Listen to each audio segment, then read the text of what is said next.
Hello everyone, this is Anjali and welcome back to my channel Learning Pillars. And please subscribe my channel and share it as much as possible. And let's start today's topic. Today's topic is section formula. So in this chapter, we'll discuss to find the coordinate of a point which divide a given line segment into some ratio. So suppose मेरे पास जो line segment है वो क्या है, ए B है, और I must have the coordinate of A and B.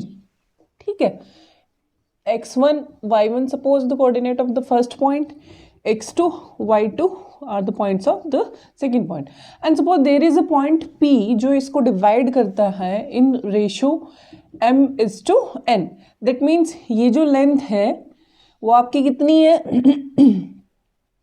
और ये जो लेंथ है, उन दोनों लेंथ का जो जब आप रेशियो निकालते हो, so that is always equals to m is to n, and I have to find the point of this intersecting point और dividing point जो इस particular given line segment को किसी रेशियो में डिवाइड कर रहा है. ठीक है, so how can I find these coordinate for p? X can be written as m(x2) और समटाइम्स जो आपका रेशियो होगा वो m1 m2 की टर्म में भी गिवन हो सकता है कि सपोज ये m1 है रेशियो और ये m2 है, तो उससे आपको कोई कंफ्यूजन नहीं रखना है. जब आप निकालते हो x, जब आप निकाल रहे हो तो क्या फाइंड कर रहे हो, you are finding abscissa for this point. That means आप ये फाइंड कर रहे हो कि भाई ये ओरिजिन से अगर एक्सिस के अलॉन्ग चले तो कितना डिस्टेंस ट्रैवल कर रहा है. ठीक है, जब y एक्सिस के अलॉन्ग चलेगा तो आप y की वैल्यू फाइंड आउट करोगे. तो ये वैल्यू आप फाइंड करने के लिए जब आप एब्सिसा निकाल रहे हो तो आप एब्सिसा का ही इस्तेमाल करोगे वैल्यू फाइंड आउट करने के लिए. अब कैसे करेंगे, I have to abscissa for point A it is x1 and for point B it is x2. So जब भी मुझे x की वैल्यू निकालनी होगी, that means I have to find the abscissa of point p. So मैं multiply करूंगी इधर के रेशियो की इस दूसरे एब्सिसा में. सो दैट मीन्स ये होगा m(x2) plus n(x1) upon m+n. और अगर सपोज आपको m1 m2 की फॉर्म में है तो हो जाएगा m1(x2) जैसे भी आपकी बुक में गिवन हो, m2(x1) अपॉन m1+m2. ये कब होगा, जब आपका रेशो m1:m2 गिवन होगा. और y क्या हो जाएगा आपका, अगर m:n की फॉर्म में है देन हो जाएगा my2 plus ny1 divided by sum of the ratio. ठीक है, और अगर यहाँ पे है तो ये हो जाएगा m1 y2 m2 y1 upon m1+m2. That means होता है ऐसा है कि पहला रेशो मल्टीप्लाई दूसरे ऑर्डिनेट की प्लस इधर वाला रेशो मल्टीप्लाई इधर वाले ऑर्डिनेट की और अपॉन m1+m2. तो जिस भी फॉर्म में आपको गिवन हो आप उस फॉर्म से लर्न कर सकते हो. ठीक है, सो ये तो हो गया आपका सेक्शन फॉर्मूला. अब यहीं से आप मिड पॉइंट भी निकाल सकते हो. ठीक है, चलो यहीं नीचे कर लेते हैं मिड पॉइंट. अब मिड पॉइंट कोई भी पॉइंट कब कहलाता है, when it divide the given line segment into two equal part, है ना. So when it divide the given line segment into two equal part, then the ratio must be 1:1, and here the points are x1 y1 and here the points are x2 y2. तो यहाँ पे आपके पास क्या हो जाएगा p के लिए. अब p के तो जनरल जब आपको निकालने उनको हम लिखते हैं x is to x, y, not x is to parenthesis में आप इसको कर दोगे. सो ये हो जाएगा आपका x1 प्लस x2 अपॉन 2. कैसे, आपने इसकी मल्टीप्लाई करी इसमें तो x2, इसकी मल्टीप्लाई करी इसमें तो x1 प्लस x2. नीचे क्या आ जाएगा m+n, 1+1 गिव्स यू 2. और y कितना हो जाएगा, y भी सिमिलरली हो जाएगा y1 + y2 अपॉन 2. ठीक है, ये हुआ. अब इसके बाद में आता है किसी ट्राइंगल का सेंट्रोइड निकालना. ठीक, अब ट्राइंगल का जो सेंट्रोइड होता है वो क्या होता है, सेंट्रोइड होता है basically the intersecting point of medians. So suppose मेरे पास एक ट्राइंगल है ए बी सी। अब हम लिख लेते हैं सेंट्रॉइड के लिए। सो ए के कोऑर्डिनेट है सपोज x1 y1, इसके कोऑर्डिनेट है x2 y2 और इसके कोऑर्डिनेट है x3 y3। वैसे तो आप सेक्शन फॉर्मूला अप्लाई करते हुए इसको प्रूव कर सकते हो, बट प्रूव करने की रिक्वायरमेंट है नहीं, आप सीधे लर्न कर लो फॉर्मूला। अब प्रूव कैसे करोगे वो बता देते हैं कि जब आप ऐसे कर लो, अगर आपने किसी का भी या तो इसका या इसका या इसका किसी एक का कोऑर्डिनेट निकाल लो, ठीक है। अब सपोज मैं सी का निकाल लूँ, ठीक है, बी सी ई। सो अगर आप इसका निकालोगे कैसे निकलेगा, वो निकलेगा आपका x2 + x3 अपॉन 2 और y2 + y3 अपॉन 2। क्यों? क्योंकि ये जो है पॉइंट, ये मिड पॉइंट है, मीडियन है। मीडियन जो होती है वो इक्वली कट करती है, इक्वली डिवाइड करती है साइड को भी एज वेल एज एंगल को भी। अब ये जो रेशो होता है ये होता है 2:1। मीडियन को किस हिस्से में, जो सेंट्रोइड होता है सी, सेंट्रोइड किस हिस्से में डिवाइड करता है, ये डिवाइड करता है हमेशा बेस से जो डिस्टेंस होती है that is 1 and this is CA from the another vertex it will be 2। तो रेशो जो रहता है हमेशा 1:2 रहता है। अब you have the point for E, you have the coordinate for E and you have the coordinate for A, so you can apply the section formula here. इसका multiply करो इसमें, इसका मल्टीप्लाई करो इसमें, अपॉन में कर दो 2 + 1 3, तो आपके पास आ जाएगा, क्या आएगा, x आएगा आपके पास x1। आपको करना नहीं है प्रूफ, सिर्फ तरीका बताया कि आप कर सकते हो। भाई कुछ बच्चे चाहते हैं कि नहीं हम तो करना चाहेंगे प्रूफ, तो आप कर सकते हो proof. y = y1 + y2 + y3 upon 3, क्योंकि आता है निकालने के लिए। तो डायरेक्टली आपको लर्न करना है कि सेंट्रॉइड ये होता है, ठीक है। सेंट्रॉइड होता क्या है, centroid is the intersecting point of all the medians, ठीक है भाई। सो अब क्या है इस क्वेश्चन में, यही आएगा, कुछ और नहीं आएगा इसमें प्रूव करने के लिए। फिर तो ये क्वेश्चन में कुछ भी नहीं है भाई इस चैप्टर में। तो चैप्टर में क्वेश्चन किस टाइप के आएंगे आपके एग्जाम में, इस चैप्टर से क्वेश्चन बनते हैं, आपको वर्टेक्स दे देंगे किसी पर्टिकुलर क्वाड्रिलेटरल के और बोलेंगे कि प्रूव करो ये पैरेललोग्राम है, या प्रूव करो ये रोम्बस है, या प्रूव करो कि ये रेक्टेंगल है, या प्रूव करो कि ये स्क्वायर है। तो आपको उन चारों के लिए, एटलीस्ट उन चारों के लिए प्रॉपर्टी आपको पता होनी चाहिए। सो अगर मैं पैरेललोग्राम के लिए लिखूं, पैरेललोग्राम के लिए क्या होती है, इसके डायगोनल क्या होंगे, बाइसेक्ट करेंगे, डायगोनल बाइसेक्ट ईच अदर, ठीक है, ईच अदर। तो आप जब आपको प्रूव करना होगा कि जो पॉइंट दिए हैं वो, सपोज आपको 3 पॉइंट दे दिया या 4 पॉइंट दे दिए, तो पहले बात तो आप चौथा पॉइंट निकाल लोगे, पैरेललोग्राम की प्रॉपर्टी से ही निकाल लेंगे। या समटाइम्स वो क्या करेंगे, आपको ये पॉइंट दे देंगे और ये दोनों पॉइंट दे देंगे, A B C and D, पूछ लेंगे फोर्थ वाले का बताओ पॉइंट। तो कैसे निकालोगे, इसको क्या कंसीडर करते हुए, मिड पॉइंट, ठीक है। तो आप इसमें क्या प्रूव करोगे OA is equals to OC and OB is equals to OD। और आप ये भी तो बोल सकते हो कि OA अपॉन OC को क्या प्रूव कर दोगे, 1:1, और इसको भी क्या प्रूव कर दोगे, इन दोनों के रेशो को 1:1। तो आपको पर्टिकुलर जो गिवन क्वाड्रिलेटरल होगा वो क्या हो जाएगा, पैरेललोग्राम हो जाएगा। तो पैरेललोग्राम के लिए प्रॉपर्टी हुई कि इसके जो डायगोनल होते हैं ये एक दूसरे को बाइसेक्ट करते हैं। अब यही प्रॉपर्टी में अगर एक चीज और ऐड हो जाए तो फिर वो बन जाएगा रेक्टेंगल। क्या ऐड हो जाए, कि बाइसेक्ट तो करते हैं लेकिन इक्वल भी है, ठीक है।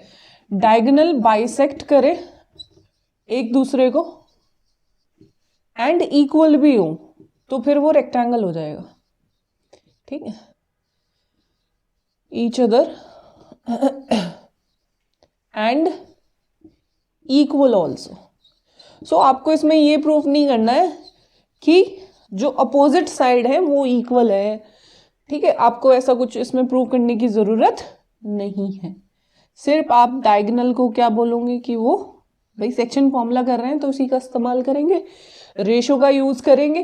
तो रेशो इसका कितना आ जाएगा 1:1 और ये भी कितना आ जाएगा 1:1। एंड दूसरी बात क्या आएगी आपकी, दूसरा आएगा AC is equals to BD कि ये इक्वल भी आ जाएंगे, ठीक है।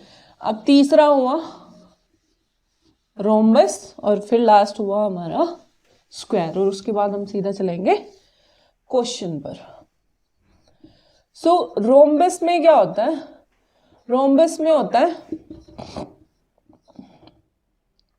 होता है एडजेसेंट साइड इक्वल होती है,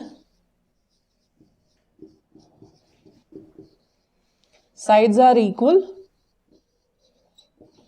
and diagonal bisect each other।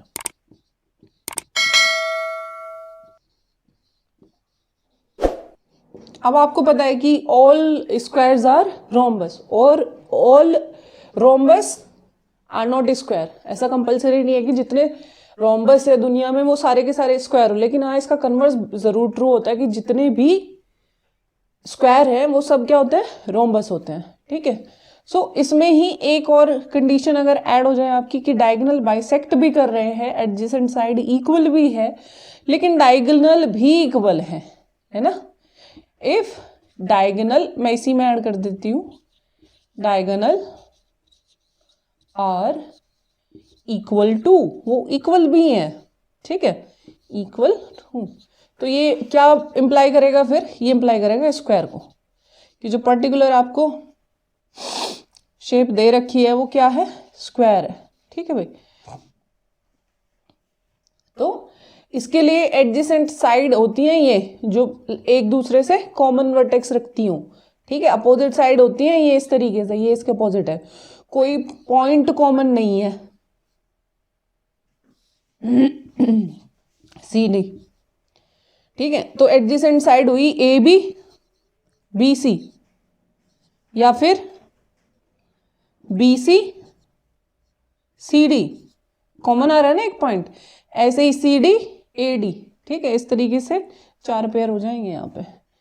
तो यहाँ पे अगर सिर्फ एडजेसेंट साइड इक्वल है और जो आपके डायगोनल है वो एक दूसरे को क्या कर रहे हैं, बाइसेक्ट कर रहे हैं खाली, ठीक है। ये नहीं बोला कि डायगोनल इक्वल है, तो ये फॉर्म करता है रोम्बस। लेकिन अगर डायगोनल बाइसेक्ट कर रहे हैं, एडजेसेंट साइड इक्वल है और डायगोनल भी इक्वल है तो वो फॉर्म करेगा स्क्वायर, ठीक है।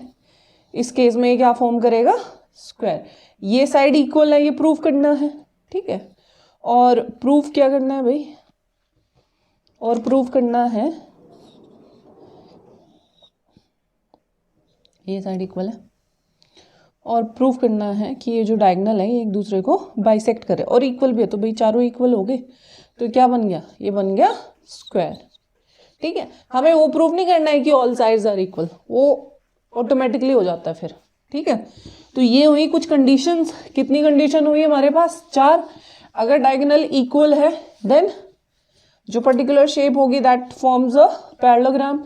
If the diagonals bisect each other, नहीं सॉरी क्या बोला मैंने, कि डायगोनल अगर एक दूसरे को बाइसेक्ट कर रहे हैं तो पैरेललोग्राम, डायगोनल अगर बाइसेक्ट कर रहे हैं और इक्वल भी है तो रेक्टेंगल, और अगर एडजेसेंट साइड इक्वल है, डायगोनल एक दूसरे को बाइसेक्ट कर रहे हैं तो that forms a rhombus. If the adjacent sides are equal, diagonal bisect each other and the diagonal are equal to, ठीक है, then square will be formed, ठीक है। तो अब कर लेते हैं हम question. the line segment joining point 2 3 and 6 minus 5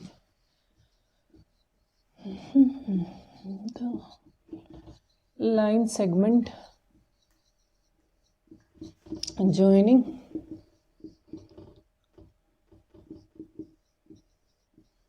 two points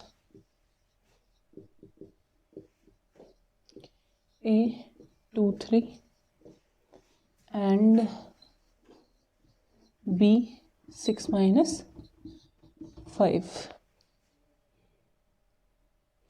is intersected by x-axis at a point K. Is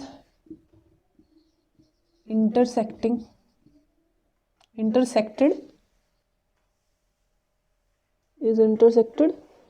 by x-axis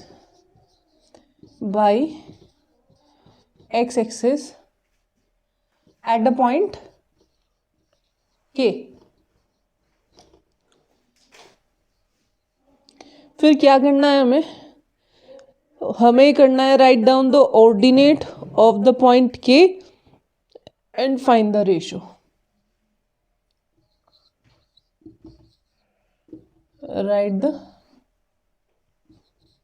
ordinate, sentence खत्म हो गया शायद यहाँ,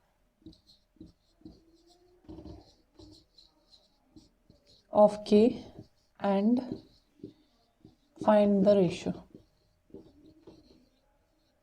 ठीक है भाई. इन विच K divides the x axis, in which K divides AB, also find the coordinate of the point. तो किस तरीके से आपका लाइन सेगमेंट है कोई, ठीक है. तो सपोज ये लाइन सेगमेंट है आपका, ये A है और ये B है. This is 2 3 and this is 6 minus 5. ठीक है. चाहो तो आप इसको यहाँ पे भी कर सकते हो, कोऑर्डिनेट एक्सिस पे भी. अब इसको जो इंटरसेक्ट कर रही है एक्स एक्सिस, इसको इंटरसेक्ट कर रही है. ठीक है.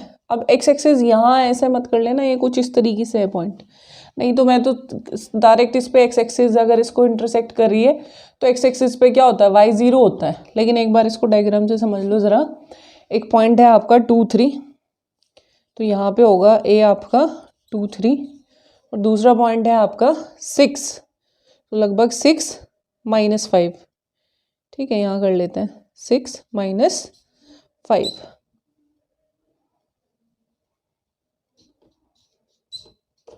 तो जब आप इन दोनों को ज्वाइन करोगे तो कहीं ना कहीं तो एक्स एक्सिस इसको काटेगी. ठीक है.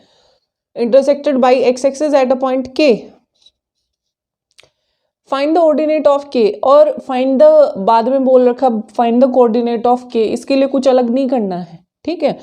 ऑर्डिनेट ऑफ K तो सिंपल है कि y की वैल्यू कितनी है एक्स एक्सिस पे, तो y की वैल्यू तो 0 है. आपको क्या निकालना है इसके लिए, जब पूरा पॉइंट आपको निकालना ही है तो आपको ये वैल्यू निकालनी पड़ेगी x. K के जो कोऑर्डिनेट होंगे, K के कोऑर्डिनेट कितने हो जाएंगे, x, 0. ठीक है. तो सबसे पहले तो लिखो the ordinate of K will be 0, क्योंकि K कहाँ एग्जिस्ट करता है, एक्स एक्सिस पे एग्जिस्ट करता है. ठीक है. तो आप लिखोगे द ऑर्डिनेट, किसको बताया था, रिफ्लेक्शन में समझा चुके हैं इसी से पहले जो क्लास हुई है हमारी. ऑर्डिनेट होता है जब आप सिर्फ y एक्सिस के अलोंग चलते हो, सिर्फ y की वैल्यू, और एब्सिसा होती है जब आप x एक्सिस के अलोंग चलते हो तो सिर्फ x की वैल्यू. जब आप x, y इस तरीके से उस पॉइंट की पोजीशन को दिखाते हो तो इसको कहते हैं हम कोऑर्डिनेट. जब आप एब्सिसा और ऑर्डिनेट को कॉमा से सेपरेट करके विद इन पैरेंथेसिस क्लोज कर देते हो then it is called coordinate. So ordinate मतलब y की वैल्यू क्या होती है एक्स एक्सिस पे, ना तो आप ऊपर चले ना आप नीचे चले, तो दैट मीन्स y की वैल्यू क्या है, 0. और इक्वेशन भी बताई हुई है आपको कि एक्स एक्सिस की इक्वेशन क्या होती है, y इज इक्वल टू 0. क्यों, क्योंकि भाई एक्स एक्सिस पे तो आप या तो इधर चलोगे या इधर, हॉरिजॉन्टली चलोगे ना, वर्टिकल तो आप कुछ ट्रेवल नहीं कर रहे हो. तो y की वैल्यू इस पर हमेशा कितनी रहने वाली है, 0. तो x इज इक्वल टू कुछ नहीं लिख सकते क्योंकि x तो बदल रहा है. इक्वेशन वो होती है जो इज इक्वल्स टू समथिंग हो. तो y कितना है एक्स एक्सिस पे, एक्स एक्सिस पे y है हमेशा 0. ऐसे ही y एक्सिस पे, y एक्सिस की क्या इक्वेशन होगी, इस पे x इज इक्वल टू 0 होता है. तो ये सब आपको बताए हुए इससे पहले वाली क्लास आप एक बार देख लेना. The ordinate of K is 0 since it lies on x-axis. It lies on x-axis. और ये हमें बहुत हेल्प करने वाला है ऑर्डिनेट हमारा. क्यों? क्योंकि आपको रेशो फाइंड आउट करने हैं. अब आपको के की वैल्यू गिवन नहीं है, रेशो भी गिवन नहीं है, तो कैसे निकालेंगे वैल्यू? ऑर्डिनेट को यूज करके. तो फिर क्या हो जाएगा? y इज इक्वल टू क्या होता है आपका? अब सपोज द रेशो, चलो रेशो मान ही लेते हैं. सपोज आपका जो रेशो है ए के इज टू के बी इज इक्वल टू आपका m1 इज टू m2, है कि नहीं? ठीक है, तो ये आपका m1 हो गया और ये आपका m2 हो गया. तो ऐसे होता है formula m1 x2 plus m2 x1 upon m1 plus m2, है ना? तो x का तो लगाएंगे नहीं, y का लगाएंगे. क्यों? क्योंकि y की वैल्यू हमको गिवन है. y इज इक्वल टू क्या हो जाएगा? m1 y2 plus m2 y1 upon m1 plus m2. ठीक है भाई. तो यहाँ पे आपके पास y की वैल्यू कितनी है? y की वैल्यू है हमारे पास 0. ठीक है भाई, यहाँ से अब सीधा हम आ गए यहाँ. y की वैल्यू कितनी रखी? 0. m1 हमारे पास है नहीं, और y2 यानी कि b के लिए कितनी है? -5 प्लस m1 y1 है हमारे पास 2 अपॉन m1 प्लस m2. अब क्या होती है, करते हैं हम क्रॉस मल्टीप्लाई. ठीक है, अब क्रॉस मल्टीप्लाई कैसे करेंगे? ऐसे 1 इसकी यहाँ और इसकी यहाँ, तो ये m1 प्लस m2 की 0 में करोगे तो पूरा 0 हो गया, और 1 की स्किप में करोगे तो कुछ होने वाला है नहीं. -5 m1 प्लस 2 m2, ये आपके पास आ गया भैया, यहाँ m2 होना चाहिए. ठीक है, तो यहाँ से आपको किसकी वैल्यू निकालनी है? m1 upon m2. तो क्या इसको आप ऐसे नहीं लिख सकते? इसको इधर ले जाओ. 5m1 is equals to 2m2. तो यहाँ से m1 अपॉन m2 कितना आ जाएगा? या m1 इज टू m2 कितना आ जाएगा? भाई ये चला गया अपॉन में, ये 5 इधर आ गया, ये आ जाएगा आपका 2:5. 2:5. एक आंसर आ गया, इवन 2 आंसर आ गए. ऑर्डिनेट तो पहले ही कह दिया था 0 है. ऑल्सो फाइंड द कोऑर्डिनेट रह गया है सिर्फ. Find the ratio. रेशो कितना आ गया आपके पास? 2:5. ठीक है, अब क्वेश्चन इरेज कर दे भाई यहां से.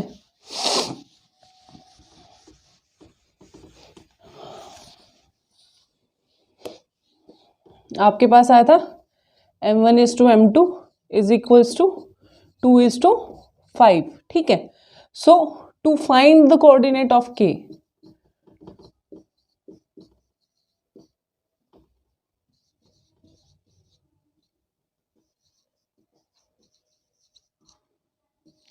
क्या करेंगे हम? x निकालेंगे. y तो हमें पता है 0 है k के लिए. x इज इक्वल टू क्या हो जाएगा? m1 x2 plus m2 x1 upon m1 plus m2. सो m1 कितना है? 2.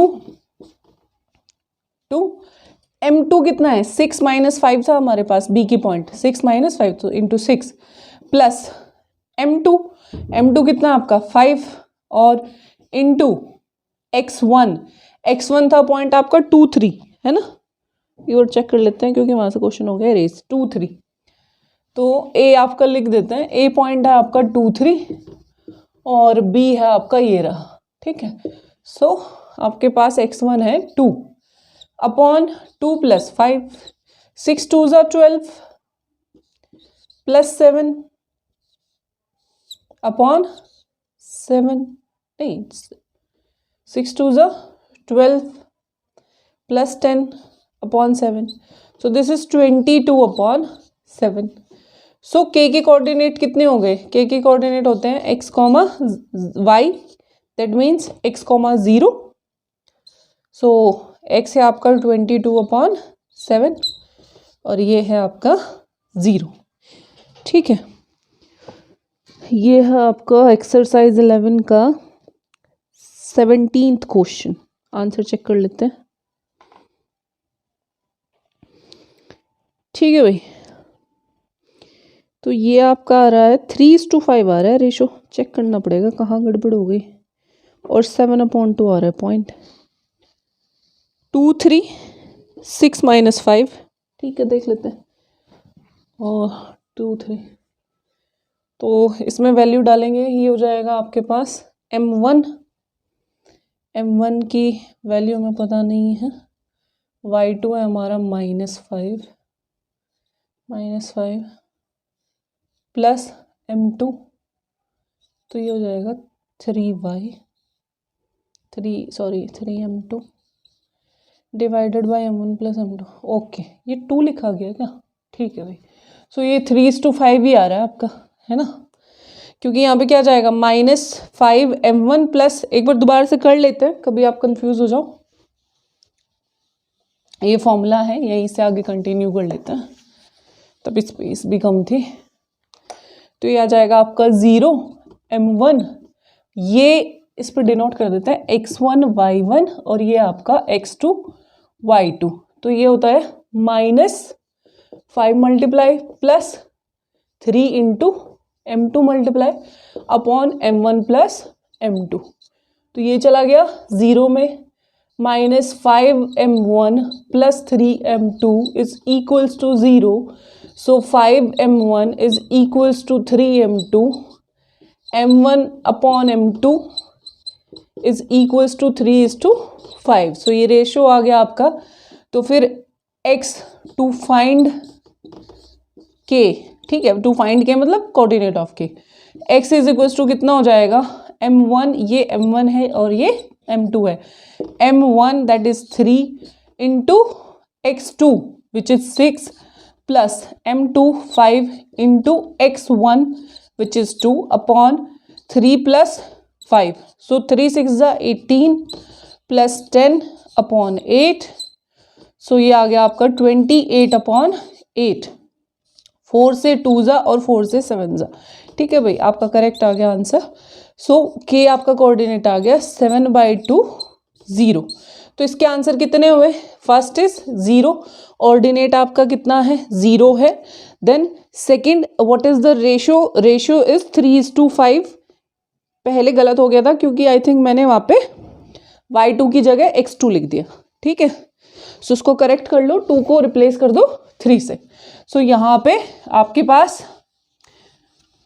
रेशो आ गया 3:5। देन उसके बाद में the coordinate of the point is 7/2 and 0, because ordinate कितना होता है 0 ऑन एक्स एक्सिस है, तो एक्स एक्सिस पे ऑर्डिनेट की वैल्यू हमेशा 0 होती है। क्वेश्चन एक और कंसीडर कर लेते हैं। क्वेश्चन है write down the coordinate of P that divides the line.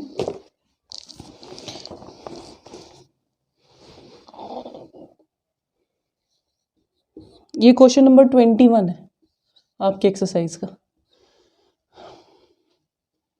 ठीक है।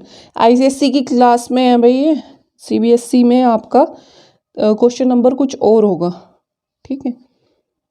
आपका कोऑर्डिनेट ज्योमेट्री है, दोनों में कॉमन टॉपिक है। फाइंड P, ठीक है, विच divide,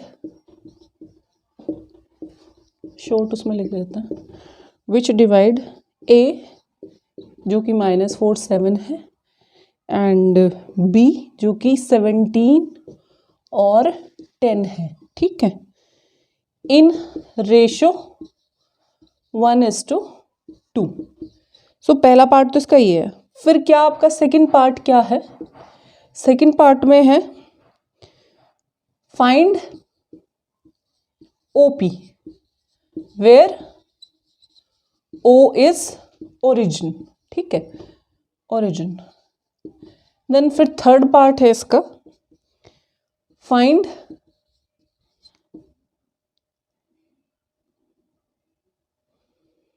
the ratio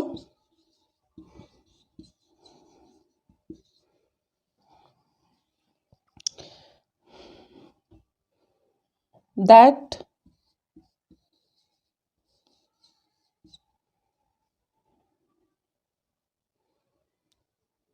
does the y-axis divide the line segment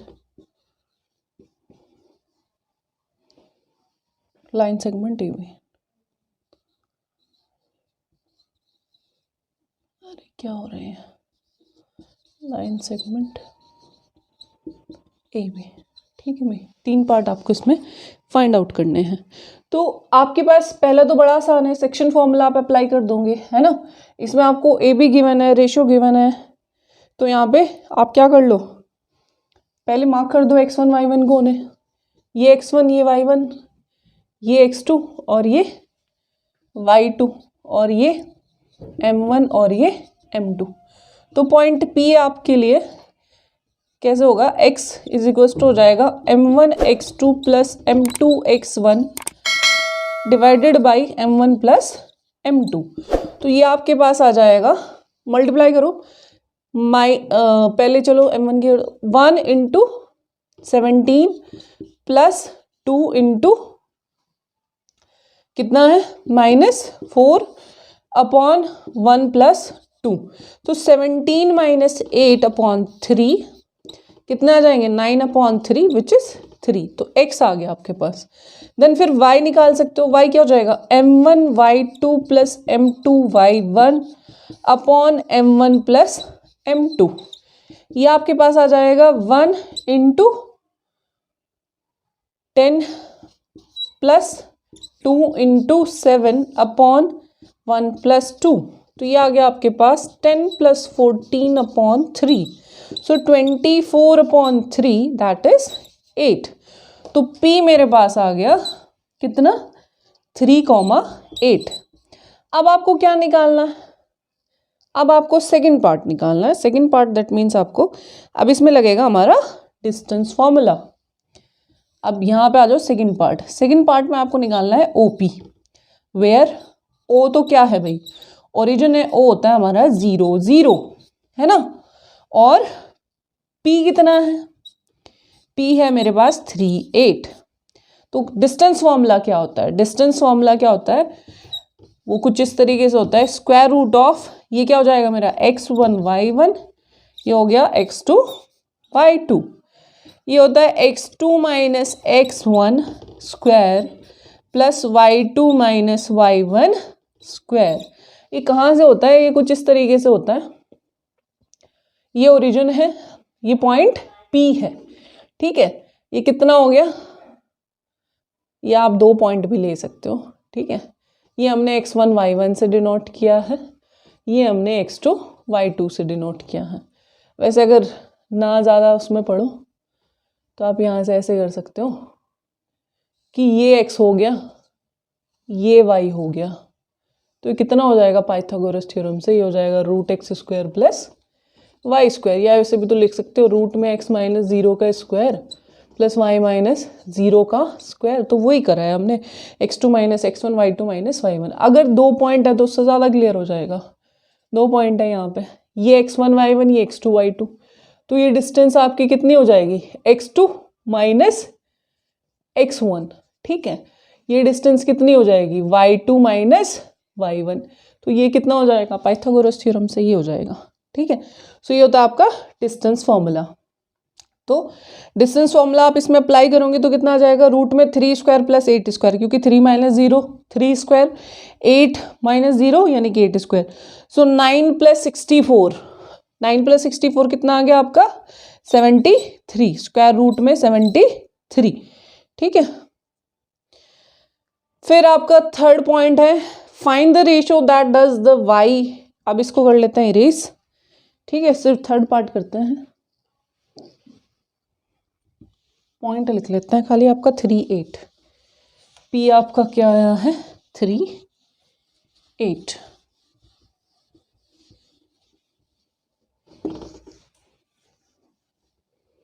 सो यहाँ पे आपको क्या करना है, P है मेरा 3 8। थर्ड पार्ट में सॉल्यूशन क्या कहता है, ये कहा कि find the ratio that does that the y axis divide the line segment AB। तो दैट मीन्स ये जो मेरा ए बी था ना, अब इसको कौन इंटरसेक्ट कर रहा है, वाई एक्सिस। अब वाई एक्सिस पे एक्स क्या होता है, 0, ठीक है, और वाई एक्सिस पे वाई क्या होगा, कुछ भी हो सकता है ना। सो आप क्या लिखोगे, ऑन वाई एक्सिस एक्स हमेशा कितना होता है, 0, on y axis x is always 0।